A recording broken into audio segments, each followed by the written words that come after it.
Hey y'all, howdy, it is, howdy, I didn't say howdy, but hey y'all, it is Lena Bell ASMR, and today I thought that I would read one of my favorite novels, especially from high school.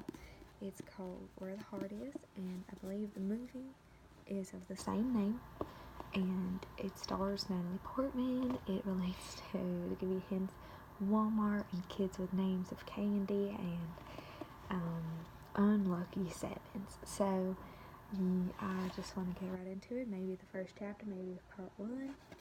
It won't be long because you can love those small books. As you can see, it's part of Oprah's book club. Back in the day, this is an older cover, older version.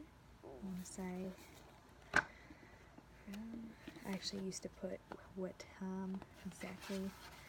Apparently, the first time I read this was 2013. Snow Day, that's what it says. It's by Billy Letts. It's a very good book, very great novel. And I've actually met somebody, okay, this came out in 1995. I actually met somebody named Novalee after this book, so let's get right into it. For Dennis, who trusts the truth of miracle and magic. Part 1.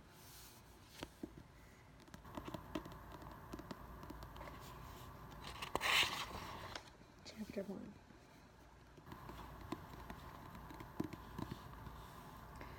Novalee Nation. 17, 7 months pregnant, 37 pounds overweight, and superstitious about sevens. Shifted uncomfortably in the seat of her old Plymouth and ran her hands down the curve of her belly. For most people, sevens were lucky, but not for her. She had a bad history with them, starting with her 7th birthday the day Mama Nell ran away with a baseball umpire named Fred. And then when Novalee was in the 7th grade, her only friend, Rhonda Talley, stole an ice cream truck for her boyfriend and got sent to the Tennessee State School for Girls in Tullahoma. By then, Novalee knew there was something screwy about sevens, so she tried to stay clear of them. But sometimes, she thought, you just can't see a thing coming. And that's how she got stabbed. She just didn't see it coming. It happened right after she dropped out of school and started waiting tables at Red's, a job that didn't have anything to do with sevens. A regular named Gladys went crazy one night, threw a beer bottle through the front window, and started yelling crazy things about seeing Jesus, all the time calling Red the Holy Ghost. Novalee tried to calm her down, but Gladys was just too confused. She jumped at Novalee with a steak knife, slashed her from wrist to elbow, and the emergency room doctor took 77 stitches to close her up. No, Novalee didn't trust sevens. But she didn't have sevens on her mind as she twisted and squirmed, trying to compromise with a hateful pain pressing against her pelvis. She needed to stop again, but it was too soon to ask. They had stopped once since Fort Smith, which is in Arkansas. That's what I say. I've been there. But already Novalee's bladder felt like a water balloon. They were nowhere in eastern Oklahoma on a farm to Market Road that didn't even show up on her local map. But a faded billboard promoting a 4th of July fireworks show promised them Muldrow was 12 miles ahead. The road was narrow, buckled blacktop, little used and long neglected. Old surface patches, cracked and split like torn black scabs, had coughed up Jimson weed and bedrock. But the big Plymouth road hit hard at a steady 75, and Willie Jack Pickens handled it like he had 1,000 pounds of wild stallion between his legs. Willie Jack was a year older, 25 pounds lighter, and 4 inches shorter than Novalee. He wore cowboy boots with newspapers stuffed inside them to make him look taller. Novalee thought he looked like John Cougar Mellencamp, but he believed he looked more like Bruce Springsteen, who Willie Jack said was only 5'2". Willie Jack was crazy about short musicians, especially those who were shorter than he was. No matter how drunk he got, he could remember that Prince was 5'1 1/4 and Mick Jagger was 5'2 1/2. Willie Jack had a great memory. Roadside signs warned of tight curves ahead, but Willie Jack kept the needle at 75. Novalee wanted to ask him to slow down. Instead, she prayed silently that they would not meet on any oncoming traffic. They could have been driving on a turnpike if they had gone further north, a toll road that would have taken them through Tulsa and Oklahoma City. But Willie Jack said he couldn't pay a penny to drive on a road paid for with taxpayers' money. Though he had never been a taxpayer himself, he had strong feelings about such things. Besides, he had said there were lots of roads heading to California, roads that didn't cost a penny. He misjudged the first curve, dropping the right front tire onto the shoulder and sending a shimmy through the car that made Novalee's bladder quiver. She unsnapped her seatbelt and scooted his forward on the seat, trying to shift her weight in a way that would ease the pressure, but didn't help. She had to go. "Hon, I'm gonna have to stop." "God damn, Novalee," Willie Jack slapped the steering with both hands. "You just went." "Yeah, but not more'n 50 miles back." "Well, I can't wait a while."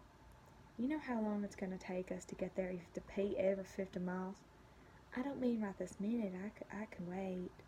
Willie Jack was in a bad mood because of the camera. Novalee had bought a Polaroid before they left because she wanted to take a picture of her at every state line they crossed, with her poised between signs like "Welcome to Arkansas" and "Oklahoma, the Sooner State." She wanted to frame those pictures someday that she could show their baby how they had traveled west like the covered wagons did on their way to California. Willie Jack told her it was a stupid idea, but he had taken her picture when they had crossed into Arkansas because he had seen a bar called Razorback just across the highway and he wanted a beer. They were 20 miles down the road when Novalee missed the camera and discovered Willie Jack had left it in the bar. She begged him to go back for it, and he did, but only because he wanted another beer. But when they drove into Oklahoma, Willie Jack had refused to stop and take a picture, so they had a fight. Novalee felt warm and sticky. She rolled down her window and let the hot air blast her in the face. The air conditioning in the Plymouth had stopped working long before Willie Jack bought it for her for $50. In fact, almost everything in the car stopped working, so it had ended up in a junkyard just outside Knoxville where Willie Jack had found it. He had replaced a universal joint, the carburetor, the distributor, a brake drum, and a muffler, but he had not replaced the floorboard where a piece the size of a platter had rusted out. He covered the hole with a TV tray, but Novalee was afraid the tray would slide and her feet would slip through the hole and be ripped off on the highway. When she would lean forward to check the tray, she could see its edges the pavement worn by, just inches below her feet. An experience that only increased her need to relieve herself. She tried to get her mind off her bladder, first by counting fence posts, then by trying to remember the lyrics to "Love Me Tender," but that didn't work. Finally, she pulled her book of pictures out of her plastic beach bag on the seat beside her. She had been collecting pictures from magazines since she was little. Pictures of bedrooms with old quilts and four-poster beds, kitchens with copper pots and blue china, living rooms with sleeping lassies curled up on bright rugs, and walls covered with family pictures in gold frames. Before, these rooms had existed only the page of magazines she had bought at garage sales in Tellicoat Plains, Tennessee. But now she was on her way to California, on her way to live in such rooms. "Look, hon," she held the picture out to Willie Jack. "Here's that Mickey Mouse lamp I told you about. That's one I put in the baby's room." Willie Jack turned on the radio and started twisting the knob, but all he got was static. "I hope we can get a 2-story house with a balcony that overlooks the ocean." "Hell, Novalee, you can't see the ocean from Bakersfield." "Well, maybe a pond then. I want to get one of those patio tables with an umbrella over it where we can sit with the baby and drink chocolate milk and watch the sun go down." Novalee dreamed of all kinds of houses. 2-story houses, log cabins, condominiums, ranch houses, anything fixed to the ground. She had never lived in a place that didn't have wheels under it. She had lived in 7 house trailers. 1 a double wide, a camper trailer, 2 mobile homes, a 5th wheel, a burned Winnebago, and a railroad car, part of a motel called Chattanooga Choo Choo, which is Chattanooga, Tennessee. She held up another picture. "Look at these ducks here on this wall. Aren't they really cute?" Willie Jack turned the wheel sharply, trying to run over a turtle near the road. "I just hate it when you do that," Novalee said. "Why do you want to kill the turtles? They don't bother or anything." Willie Jack turned the radio dial and picked up "Graceland" by Paula Simon, who Willie Jack said was 3.5 inches shorter than he was. When they passed the Muldrow Water Tower, Novalee put her picture book away and thought of so much water was almost more than she could bear. When they passed the Muldrow Water Tower, Novalee put it up. I bet they'll have a bathroom in this town. Oh, I wouldn't be surprised, Willie Jack said. Almost every town has one. You think they'll have a little hot water, too? Maybe you like to stoke in a hot tub. Huh? That sound good to you? Damn it, Willie Jack, I have to go to the bathroom. Willie Jack turned up the volume on the radio and beat out the song's rhythm on the dash. As the roar through Muldrow, Novalee tightened the muscles between her legs and tried not to think about swimming pools or iced tea.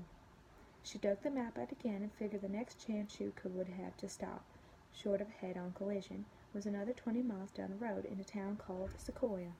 She peeked at the gas gauge and was discouraged to see they had still half a tank. For a while she played a silent game of running through an alphabet searching for the name of a baby. For A, she thought of Angel and Abby. For B, she liked Barden and Babette, but she was too miserable to concentrate, so she quit before she got to C.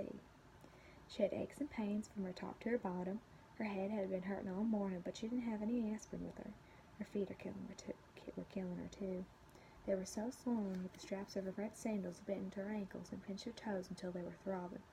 She couldn't reach the buckles, but by rubbing one sandal against another, she was able to wiggle out of them, and for that she was grateful. "I wish I had some gum," she said. Her mouth was dry and her throat felt scratchy. She had half a bottle of warm Coke in the back seat, but she knows she drank it would make her bladder fuller. Red's wife says she had trouble with her bladder when she was pregnant. She thinks that's why she had to have a C-section. What the hell's a C-section? A cesarean. Cesarean. That's when they cut your belly open to get the baby out. No, don't you go planning that, Novalee. That'll cost a damn fortune. It's not something you plan, Willie Jack. Not like something you plan a birthday. It's just something that happens, and I don't know how much it costs. Besides, you're going to be making good money. Yeah, and I don't want to spend it before it's in my pocket either. Willie Jack was going to California to go for work on the railroad. He had a cousin named J. Paul who had made it big working for the Union Pacific, and when Willie Jack had heard from J. Paul just 2 weeks ago, he got excited and wanted to leave right away. Novalee thought it was strange for Willie Jack to be excited about work, but she said she was not about to lick a gift's horse in the mouth, so as soon as she picked up her check at the Ridge, they left Calico Plains and she didn't look back. It was the chance she had dreamed about, the chance to live in a real home. She and Willie Jack had been staying at the camping trailer, parked right beside Red's, but the plumbing didn't work, so they used the bathroom inside the cafe. She knew a job at the railroad would guarantee she would not have to live on top of wheels ever again. She knew that for sure. But what she didn't know was that Willie Jack was going to Bakerfield to chop one of his fingers. He hadn't told her the whole story. He hadn't told her that a month after J. Paul started to work, he got his thumb cut off in a coupling clamp, an injury for which he received a cash settlement of $65,000, and an additional $800 a month for the rest of his life. J. Paul used the money to buy a quick lube shop and move into a townhouse at the edge of a miniature golf course. Hearing that had created in Willie Jack an intense interest in his own fingers. He really noticed them for the first time in his life. He began to study each and every one of them.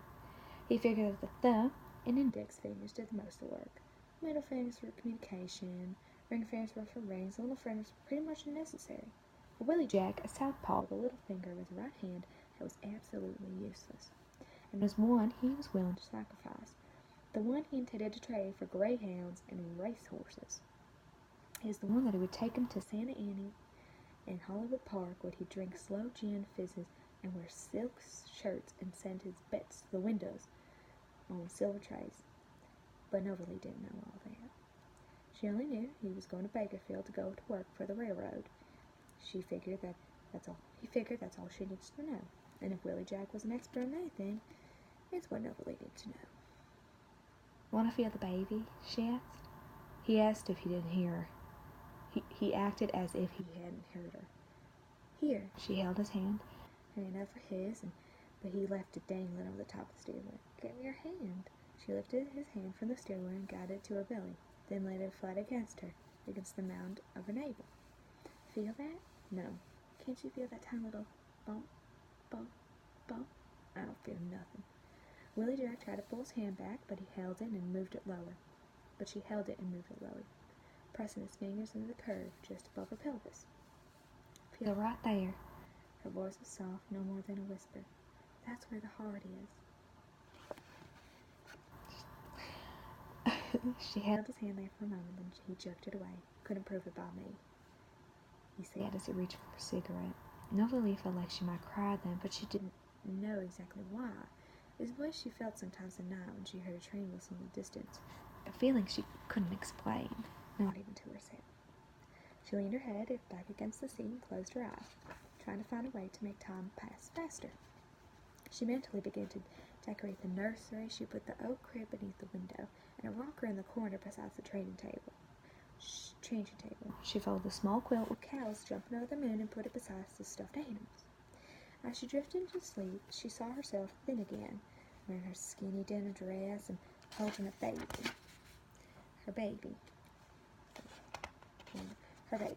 its face covered with a soft white blanket, filled with joy and expectation. She gently peeled the blanket back, but discovered another blanket beneath. She folded that back, only to find another, and another. Then she heard a train whistle, faint but growing louder. She looked up to see a locomotive speeding towards her and the baby. She stood frozen between the rails as the train bore down on them. She tried to jump clear. Sorry, I need water. To run, but her body was heavy, weighted, and the ground beneath it spongy and sticky. It sucked at her feet. She fell then, and from her knees, and with all her energy, she lifted the baby over the rail and pushed it away from the tracks, away from the danger. Then the blast of the whistle split the air. She tried to drag herself across the rail, but she moved like a giant slug, inching her way across the hot curve of the metal. A hiss of steam, a rush of scalding air brushed to her legs when, in one desperate lunge, she was across. She was free. She tried to stand, but her hands were twisted sinew and shards of bone. A train had severed her feet. The scream started deep in her belly, then roared through her lungs. "What the hell's the matter with you, Novalee?" Willie Jack yelled. Yanking herself from sleep, Novalee was terrified to feel the rush of hot air coming through the floorboard. She knew without looking that the TV tray was now gone. She turned to look back from the window, dreading what she would see, her feet mangled like roadkill, torn and bloody in the middle of the highway. But when she saw her red sandals, empty of feet, skidding and bouncing down the road. "What are you smiling about?" Willie Jack asked. "Just a dream I had." She didn't want to tell him about the shoes, the only pair she had, and she knew he'd grab about the money another one would cost. Besides, they were on a real highway, coming into a real town, and Novalee didn't want to get him mad again, or she'd never get to the bathroom. "Oh, look, there's a Walmart. Let's stop there." "Thought you had to pee." "They have bathrooms at Walmart, you know." Willie Jack swerved across 2 lanes and across the access road, while Novalee tried to figure her way around the problem. She didn't have more than $1 in a beach bag. Willie Jack had all the cash. "Hon, I'm gonna need some money. They gonna charge you to pee?" He drove across the parking lot like he was making a pit stop and whipped the big Plymouth into the handicapped parking spot nearest the entrance. $5 would be enough. "For what?" "I'm gonna buy some house shoes." "House shoes? Why? We're in a car." "My feet are swollen. I can't get my sandals back on." "Jesus Christ, Novalee, we're gonna go clear across the country and you're gonna be wearing house shoes. Who's gonna say? You mean every time we stop you're gonna be trapezing around in horseshoes?" "Well, we don't stop very much, do we?" "Okay, get some house shoes. Get some polka dotted house shoes, some green polka dotted house shoes, so everyone will be sure to notice you." "I don't want polka dotted house shoes." "Get you some with elephants on them then. Yeah, and an elephant house shoes." "That's mean." "Willie Jack, that's real mean." "God damn you, Novalee. I have to buy some kind of shoes." She hoped that'd be enough of an explanation, but she knew it wouldn't.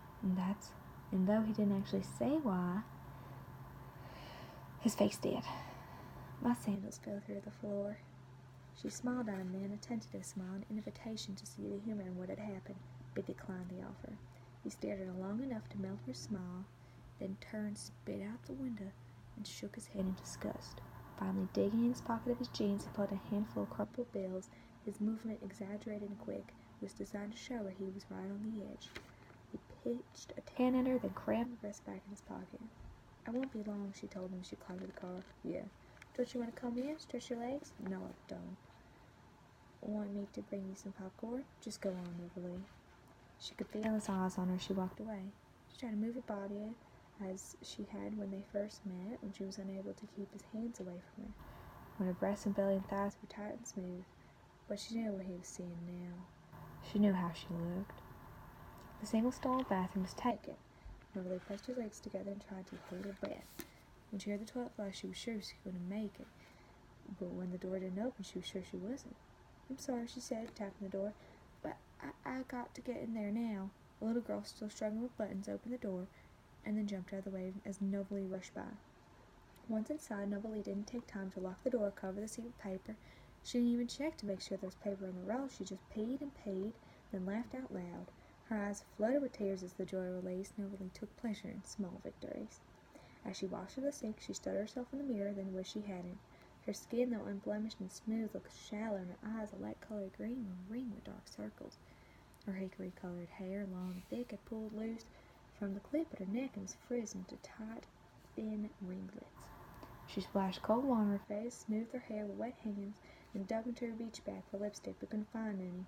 Finally, she pinched her cheek for color and decided not to look at any more mirrors until she can expect a better picture. She went directly to the shoe department, knowing she had already taken too much time. The cheapest house shoes she could find had little polka dots, so she settled quickly for a pair of rubber thongs, which is another way to say flip-flops, just saying. At the checkout stand, she fidgeted impatiently while the man in front of her wrote out a check. By the time the checker dragged the thongs across the scanner, Novalee was caught in the headlines of a national examiner. She handed the check, the $10 bill, while she puzzled over a picture of a newborn who was 2,000 years old. "Man, here's your change." "Oh, sorry." Novalee held out her hand. $7.77. Novalee tried to jerk her hand back, but before she could, the coins dropped out of her palm. "No," she shouted as she flung the money across the floor. "No." Dizzy, she staggered as she turned and started running. She knew he was gone, knew before she reached the door. She could see it all, see it as if she were watching a movie. She could see herself running, calling his name, the parking space empty, the Plymouth gone. He was going to California, and he had left her behind, left her with a magazine dreams of old quilts and blue china and family pictures in golden frames. So that's chapter 1. There's actually, 37 chapters? Yeah, I think it ends, or 40 chapters. That's an amazing entry to a book, in my opinion. You know, it gives you so much information, and then tells like this backstory, but then brings you into the present, and then just it's very captivating to me from the beginning because every chapter is just wonderful. So that's chapter 1. I would love to read more, actually. Yes, I would love to read more for y'all, because it is such a good book, and it really brings me back to growing up, because they say a lot of things. I've been to these places they're talking about. I don't know if Mildred is a real place in Oklahoma, but I've been to places in Arkansas and Oklahoma and Tennessee, so it actually kind of makes me feel good, especially since I'm not right there, in that area anymore right now. It makes me happy. Although she's stranded in Sequoia, Oklahoma right now, so that's where we leave off, in Sequoia, Oklahoma. And I hope you enjoyed this. It's really a good book, so I hope I can do more of these. I don't think I could read the whole book. I don't know if that'll work, but I hope this was a good introduction for a book reading. I hope y'all liked it, and hope it's not too long, because one chapter is 20 minutes, so just imagine the rest of the book, because they're pretty evenly distributed out like that. Alright, bye y'all.